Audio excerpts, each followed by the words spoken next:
Let's start with cyber. Yeah. You've said that a cyber 9/11 is not an if, but a when. What would a cyber 9/11 look like, and how soon could it happen? It could happen imminently. What would it look like? It could take many forms, but let me just give one that may come to mind, which is what happens when the electric grid goes down.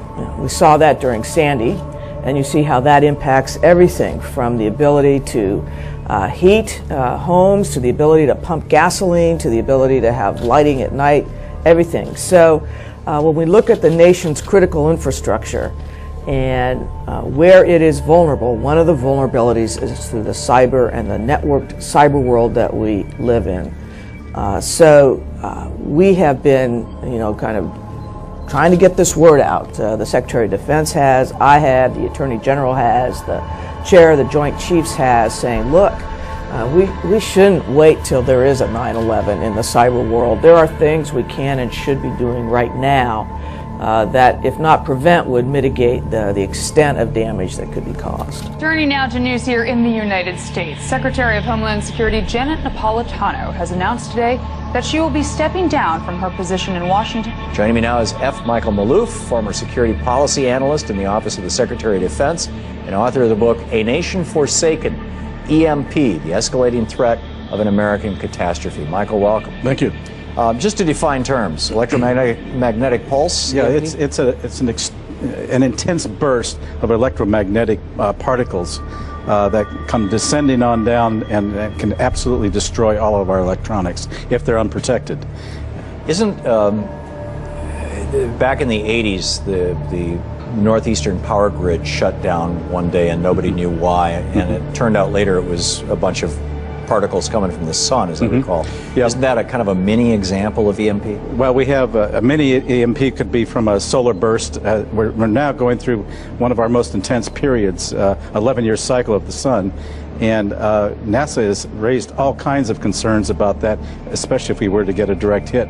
They're estimating that the cost could be upwards of $2 trillion, affect about 164 million people, take 4 to 10 years to recover if we get a direct hit.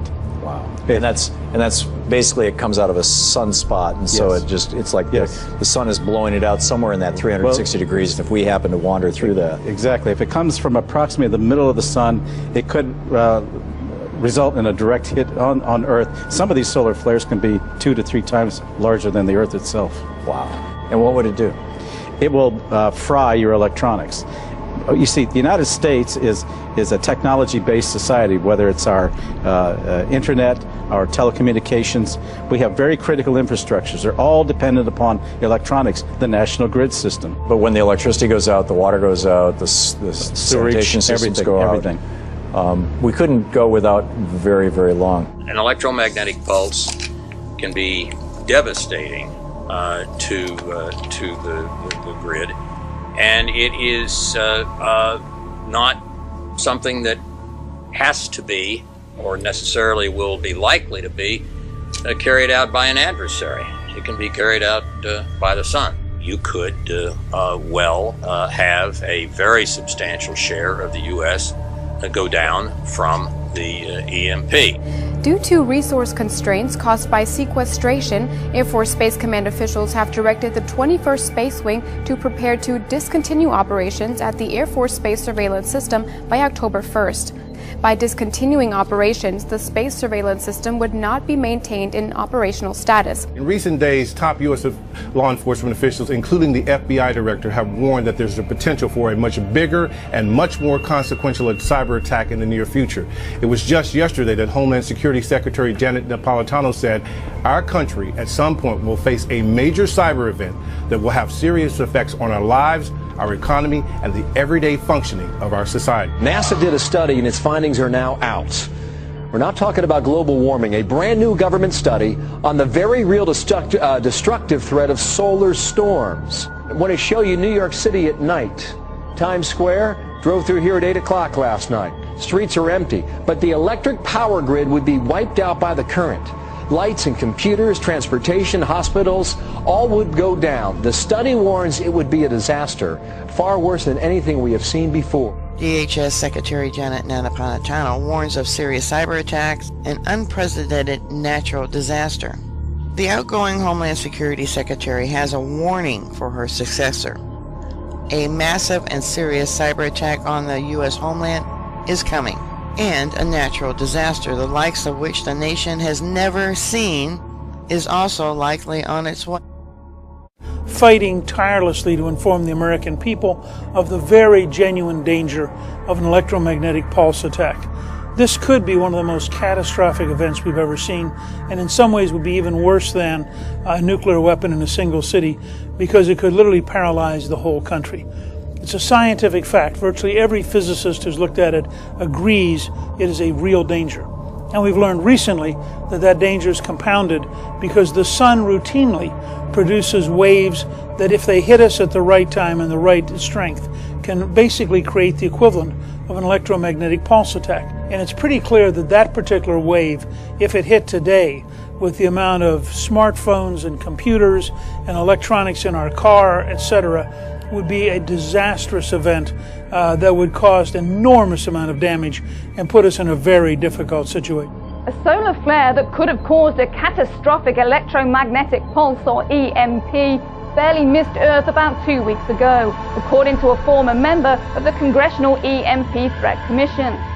Peter Vincent Fry, who served on that commission from 2001 to 2008, said that the event, called a coronal mass ejection, could have inflicted damage comparable to the 1859 Carrington flare, which was so severe that it caused telegraph lines in Europe and North America to melt. We'll remind you as the date gets closer so you can stock up on snacks and beverages, but a comet is coming, a big and brilliant comet arriving in November 2013.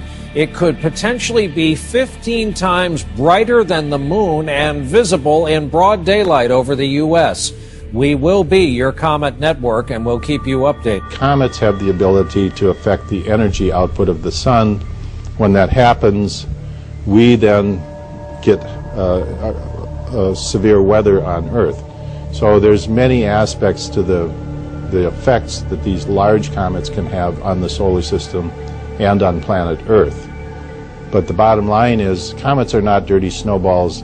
They are a very energetic plasma interaction of an asteroidal rocky body with the solar electric field.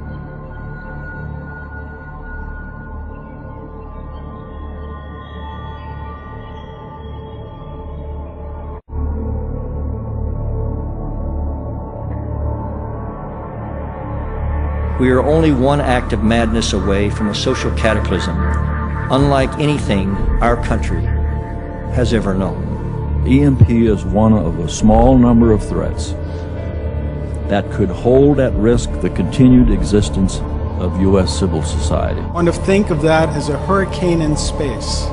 Just one violent active region on the sun can cause essentially continent-wide, perhaps even planetary scale impacts to our critical infrastructure. The likelihood of a severe geomagnetic event capable of crippling our electric grid is 100%.